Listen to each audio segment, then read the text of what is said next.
তো বন্ধুরা, আমার 25 ডিসেম্বর নতুন রাইড শুরু হচ্ছে, পাহাড়, নদী এবং জঙ্গল। তোমরা বলতে পারো কোথায়? আমি বলে দিচ্ছি, সেটা হচ্ছে ডুয়ার্স। এই দুর্দান্ত ভিউ দেখতে গেলে আমার সাথে যেতে হবে। আর যারা ফ্যামিলি নিয়ে ভয় পাও, ভয় পেও না, চলো আমার সাথে। আমার meet up point Kalyani express, wireless মোড়, ভোর 5টায়। যারা যেতে চাও আমার সাথে যোগাযোগ করতে পারো। আর যারা ফ্যামিলি নিয়ে ভাবছো যেতে পারবো না, কোনো ভয় পেও না, চলো আমার সাথে, ঘুরে আসি একসাথে। আমি অনেকগুলো রাইড করেছি আমার ফ্যামিলি নিয়ে, কোনো ভয় পেও না। একদম সুন্দরভাবে যাও, সুন্দরভাবে আসবো।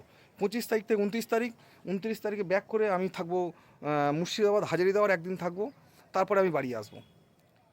তো আমাদের সাথে আর একটা গ্রুপ যাচ্ছে, আপনা লাইফ জিও, তারাও আমাদের সাথে যোগাযোগ করে যাচ্ছে। দুর্দান্ত এনজয়মেন্ট হবে, একসাথে অনেকজন যাব, ফুললি এনজয়মেন্ট। আর যে যার খরচা তার, যার বাইক তার তেল তার খরচা, আমরা এক পয়সা নিই না, আমি এটা বলে দিচ্ছি বারংবার। যার খরচা তার, আমরা কারোর কাছে এক পয়সা নিই না। ধন্যবাদ বন্ধুরা।